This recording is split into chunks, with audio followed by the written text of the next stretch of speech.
ลังเสด็จน้อง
อย่าปล่อยให้อายคอยนานมาแต่งงานกันหน้าหนาวปีนี้ เ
พันธ์หวังว่าคงมีสาวใจดีเมตตาสงสารอย่าปล่อยให้อายคอยนานมาแต่งงานกันหน้าหนาวปีนี้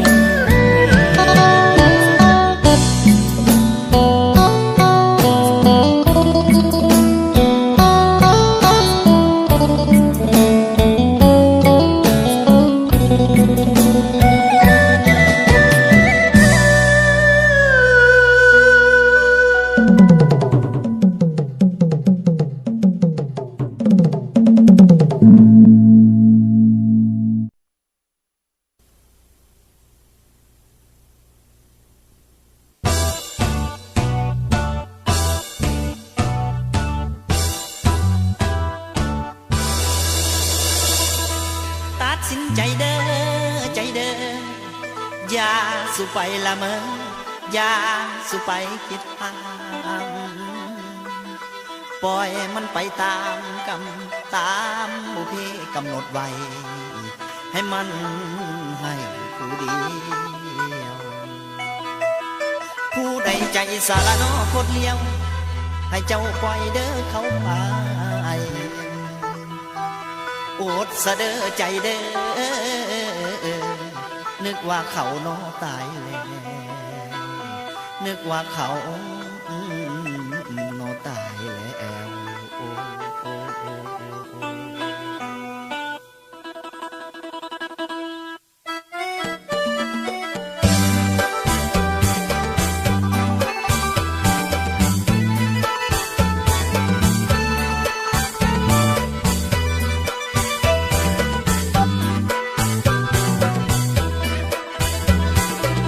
ลืมเขาเสียเถิดใจลืมเขาเสียเถิดใจอย่าเลยหักเขาอีกต่อไป เขานั้นบอกหักเขาเขาจึงทำลงได้ ให้ใจจงลืมเขาไปสิ้นเสียที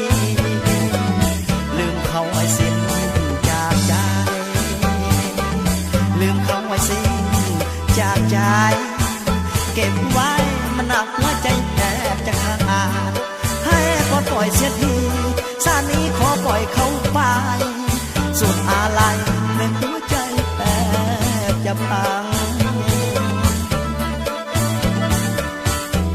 เป็นอย่างให้เป็นไม่ถอนใจยางอาวรณ์ให้ไก่มองบนเกิดเป็นฝันเน่าต้องคิดใดเนี่ยใดนั่นละสิ่งบอกหวนอย่าไปแลลวนตั้งใจให้มันคนมีหัวใจสิลองแล้วหาจริงนั้นมีกับคนทั่วไปบางคนข้างในมีทางนักจริงหา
เขาจากอายไปดนแล้ว แต่ว่าน้องแก้วยังอยู่เคียงอายทุกเมื่อทั้งที่อายได้ทำผิดอย่างล้นเลยกลับมาทุกมือน้องก็ตอนหับทุกครั้งซ้ำแล้วซ้ำต่อน้องยังตั้งใจรออายผู้ว่าหลายใจน้องยังคอยอายบ่หาอยู่ในโลกนี้บ่มีไผดีสำนางอายจึงขอหยุดยั้งจะฮักแต่เพียงนางเดียวขอสัญญาจะฮักนางเป็นคนสุดท้ายเศร้าหลายใจเศร้าหลงไหลเศร้าไปเที่ยวเศร้าจอบบอนขอนุดพรความมวลความเพียวหญิงอื่นบอกเกี่ยวจะฮักคนเดียวเพียงนางถ้าเป็นหญิงอื่นเขาคงบ่ฝืนอยู่นำทำผิดประจำน้องยังอยู่นำบ่ตาขอบใจฟ้าที่ส่งให้มาพบนางอย่าขอห้องดังๆจะฮักนางเป็นคนสุดท้าย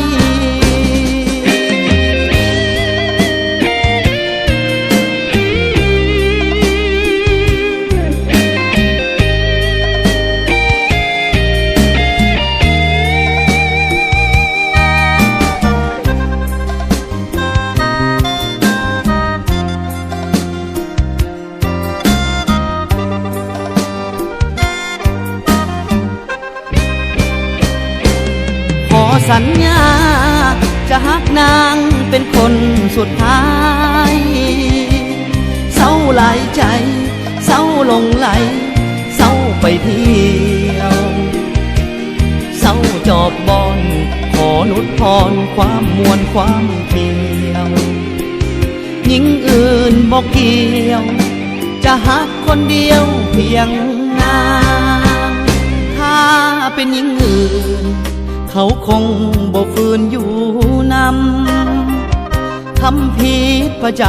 ำน้องยังอยู่นำบ่ตาขอบใจฟ้าที่ส่งให้มาพบนางอย่าขอห้องดังๆจะฮักนางเป็นคนสุดท้าย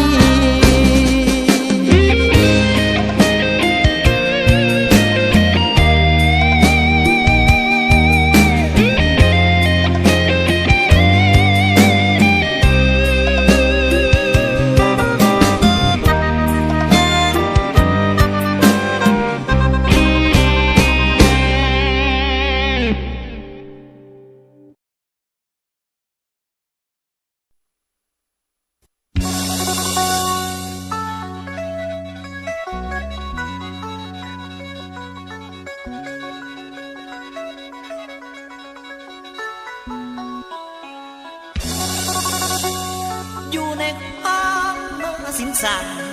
ไหลพันสักกาลพันสิกออกมาสังขารลวงเลยเป็นผู้เฒ่า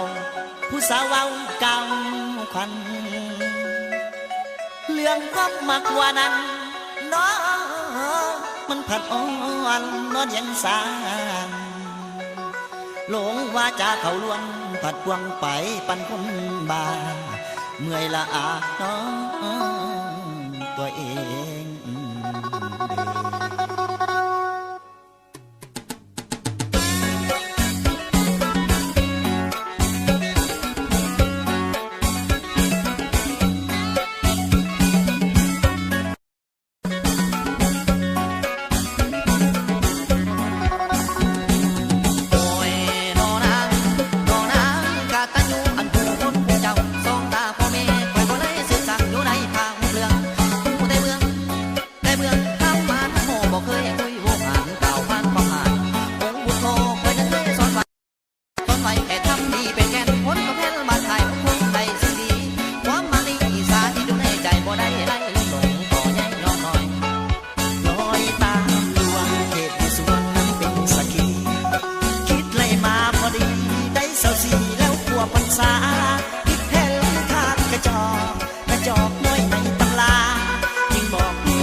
มาหาน้องเต้นเหมือนดังเดิมภาษาลาวนี่มันยังคงอยู่ปันสัวสิวันบ่ให้แตกแหลกสลายภาษาลาวเคียงคู่อยู่สบายถึงจะตายไอ้ดีก็ยอมทนบนสาสู่ที่สัตว์ทุกพันธารักษาเอกลักษณ์ไว้ให้ลาวกาแก่นแค่ไอ้บอกแจงยามสิห่างไล่ป่าบ่อำลาแฟนแต่แอนตั้งใจคนเด้อน้องแฟนเต็มที่ไอ้นี่บ่อยากจากบ่อยากฆ่าจำจากนงสมรไอ้จากได้จิตใจห่วงทาวรคิดถึงสมรแก้วตาผู้อยู่ไกลไล่ลาน้องจำใจสิได้ทางบ่ลาเด้อพี่น้องที่นาประจบกันไอ้พอนั้นสิได้ทางลาไปบ่อำลาเด้อแฟนทางไกลคนเด้อน้องทางไกลคนเด้อน้อง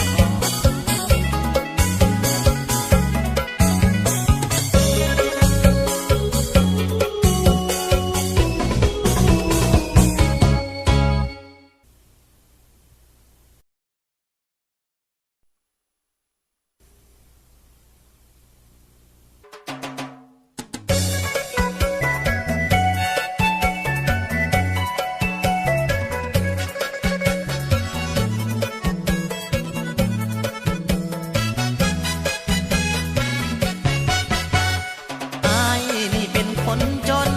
จักต้องจากคนที่หาคู่สาจากแฟนดินแดนบ้านป่าจากท้องนาเข้ามาหาเฮ็ดงานเมื่ออายุเวียงจันทน์คิดถึงจอมขวัญทุกสาวและคำทำงานละตากแดดหน้าดำทำงานละตากแดดหน้าดำเพื่อใครไหลซ้ำต้องจำขอจน จากมาน้ำตาอายหลังคิดถึงนวลนางที่ทางมาดน เจ้าอย่าลืมหักของคนจน เจ้าอย่าลืมหักของคนจน ให้สู้อดทนก็หาเงินแต่งงานต้องคอยให้อยู่บ้านนาอย่าลืมสัญญาหักเขาสองข้าง เงินทองและเข้าของทุกอย่างเงินทองและเข้าของทุกอย่างเมื่อพร้อมแต่งงานจะกลับมาไวๆจงคอยให้ก่อนน้องลา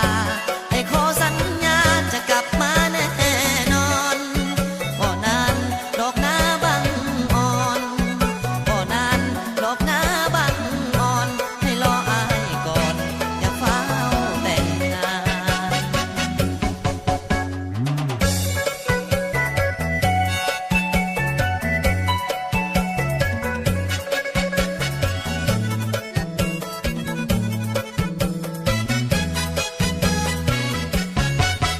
จงคอยให้อยู่บ้านนาอย่าลืมสัญญารักเขาสองข้าง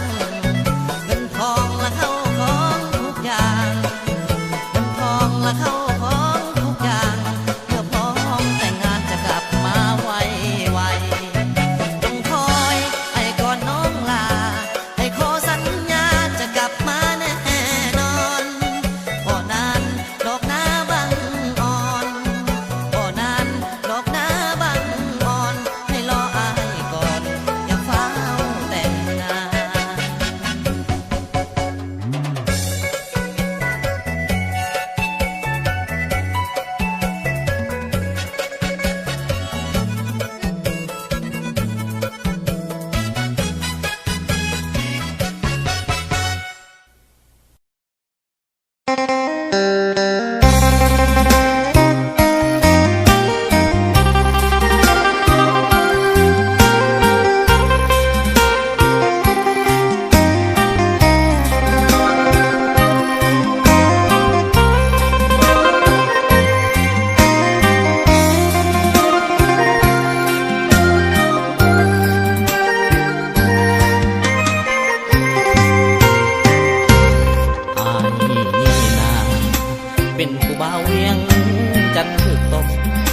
สาวสวรรค์ใจคมต้มอายจนน้ำตาไหล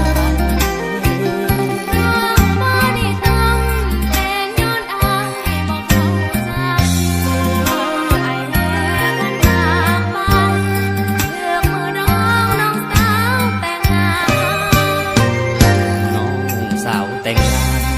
เป็นหยังน้องบ่โทรบอก ว่าสิมาโทรบอกย้อนอยากลองใจ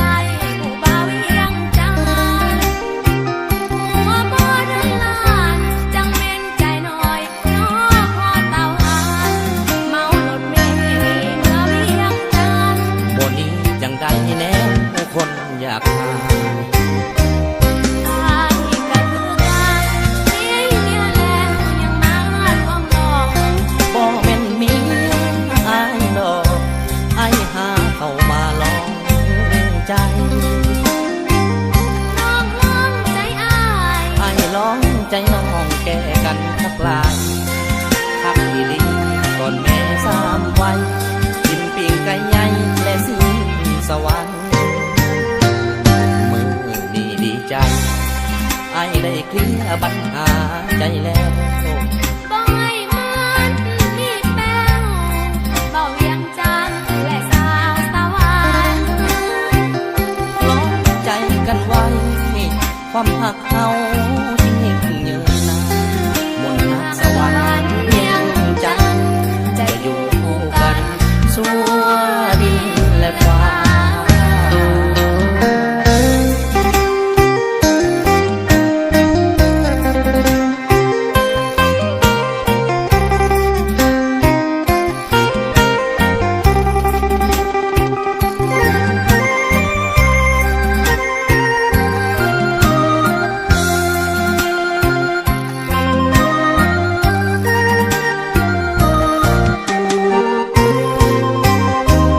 อายก็คือกันมีเมียแล้วยังมาร่วมหลอก บ่แม่นเมียอายดอกอายหาเข้ามาลองใจ น้องลองใจอาย อายลองใจน้องแก้กันทักลายทักอีหลี